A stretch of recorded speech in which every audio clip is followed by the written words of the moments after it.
할렐루야 쇠바선교회 이경우 목사입니다. 오늘은 하나님의 인도하심, 어떻게 할 수 있는가 라는 주제로 말씀을 전해드리겠습니다. 그리스도인은 하나님의 인도하심을 따라 살아야 하나님께 영광된 삶이 되고 축복을 받고 삽니다. 하나님의 인도를 받으려면 하나님과 끊임없는 교제로 친밀한 관계가 되어 하나님의 음성을 듣거나 하나님의 뜻을 깨닫고 인도하심을 따라 가게 되는 것입니다. 그러나 많은 그리스도인들은 세상 일에 치우쳐서 하나님으로부터 생각이 멀어지고 친밀한 관계가 끊겨 하나님의 뜻을 알 수 없게 됩니다. 그때에 하나님은 우리가 하나님의 뜻에 관심을 돌리게 하여 깨닫게 하시고 우리를 하나님 뜻대로 인도하십니다. 자, 그러면 하나님은 어떤 방법으로 우리가 하나님 뜻을 깨닫게 하실까요? 첫 번째로 불안하게 하심으로 하나님 뜻을 깨닫게 하십니다. 하나님은 우리에게 전혀 이유를 알 수 없는 불안감을 주셔서 우리 마음을 뒤흔들어 놓을 때가 있습니다. 그 대표적인 예가 에스더 5장 6장에 아수에로 왕이 유대인 처형을 위하여 조서에 서명한 사건입니다.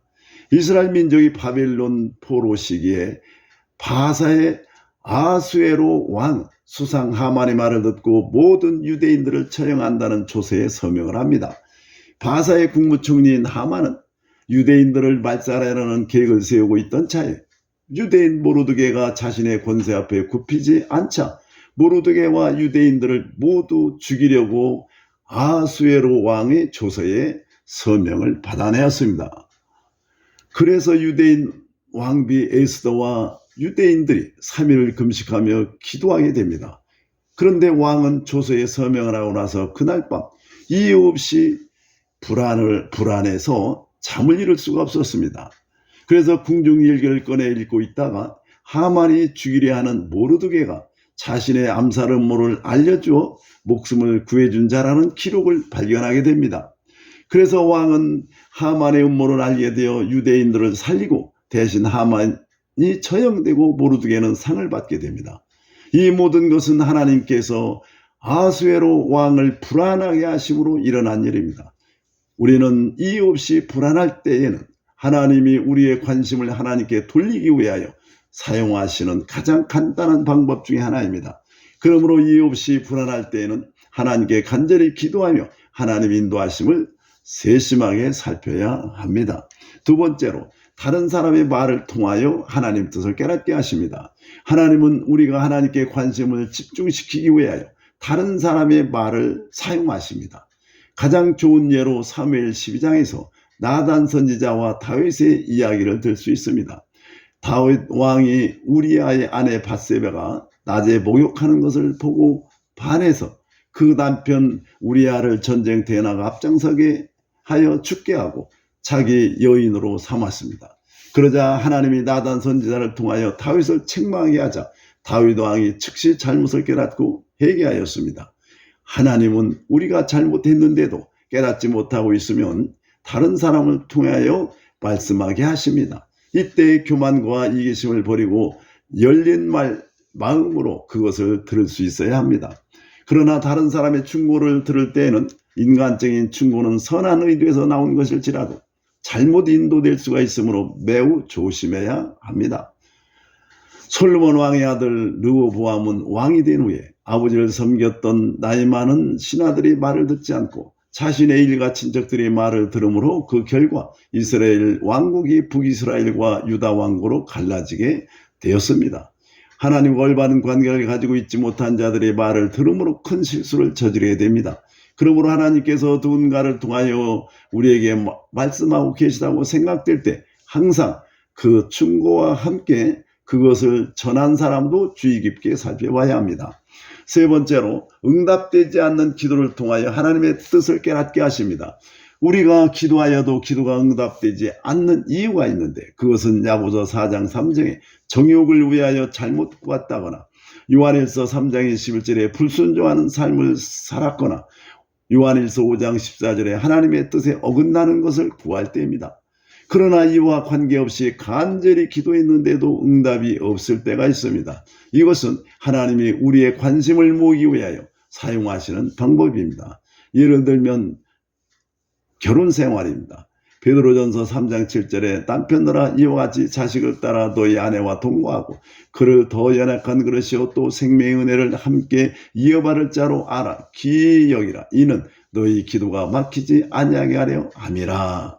하나님께서 기뻐하시는 결혼 생활이 되지 않거나 부부가 마땅히 자신이 해야 할 만큼 사랑하지 않을 때 기도가 막히거나 일이 풀리지 않기도 합니다. 이것은 결혼 생활에 문제가 있을 때 그것을 깨닫고 바로잡게 하기 위해서 기도에 응답하시지 않으시는 것입니다. 또 하나님이 기도에 응답해 주면 잘못된 길로 가기 때문에 하나님이 미리 아시고 깨닫게 하기 위해서 기도가 응답되지 않기도 합니다. 네 번째로 큰 실망을 통하여 하나님 뜻을 깨닫게 하십니다. 하나님께서는 우리에게 실망과 좌절을 통해서도 하나님께 관심을 돌리게 하십니다. 사람은 때때로 큰 좌절로 인해 하나님을 바라보게 됩니다.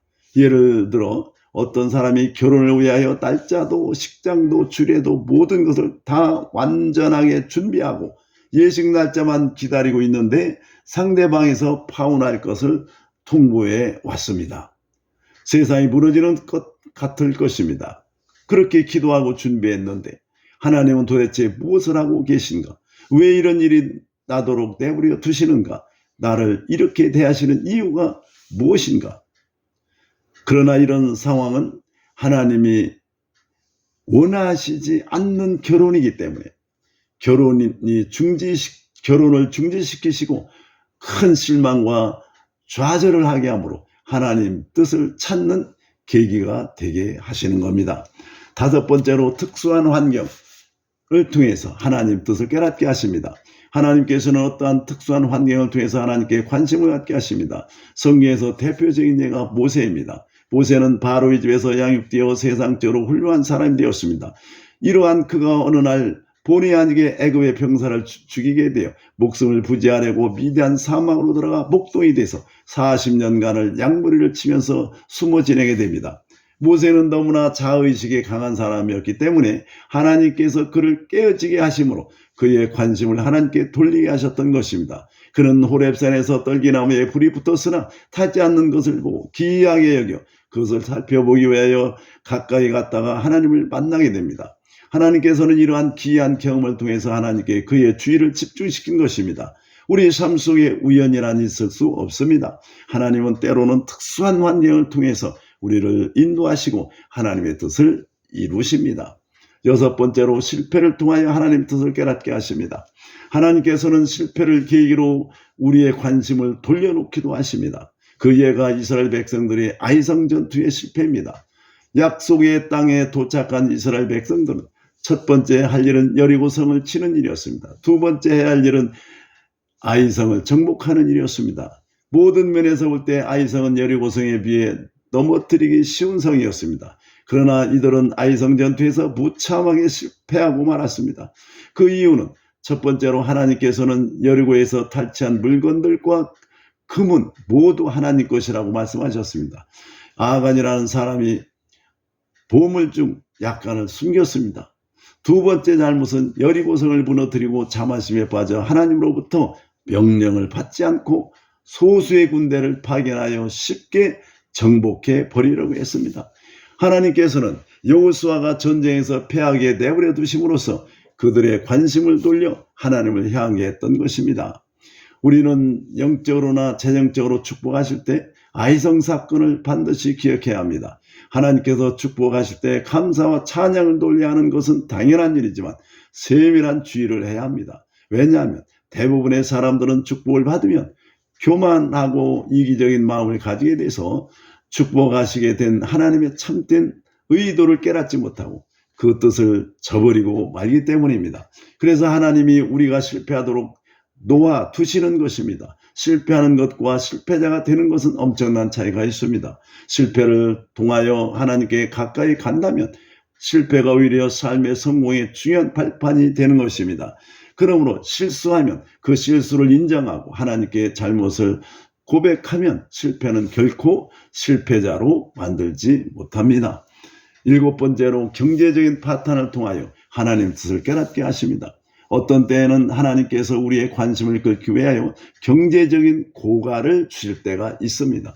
사사기 6장 1절로 6절은 이스라엘 민족이 가나안에 정착한 후에 시간이 갈수록 우상 숭배에 빠지고 이교도 민족과 혼인하는 일이 성행하게 되었습니다. 그러자 물질로 곤경에 빠지고 맙니다. 이와 같이 하나님께서는 우리의 관심을 하나님께 돌리게 하시기 위하여 경제적인 고가를 주실 때도 있습니다. 이와 같이 하나님께서는 주의를 집중시켜 하나님께 관심을 돌리게 하기 위해서 우리의 삶 속에 여러 가지 방법을 사용하십니다. 하나님은 결코 우리가 이러한 위험신호도 받지 못한 채 넘어지도록 내버려 두시지는 않습니다. 하나님께서는 우리 한 사람 한 사람에게 꼭 필요한 인도와 도움을 베푸심으로 각 사람의 삶에 대한 하나님의 놀라운 계획과 목적대로 우리를 이끌고 가시는 겁니다. 우리 삶에 우연은 없습니다. 그러므로 우리 삶에 다가오는 여러 가지 어려움을 통해서 하나님의 뜻을 깨닫고 인도함을 받아 복된 삶이 되시기를 예수님의 이름으로 축복합니다. 감사합니다.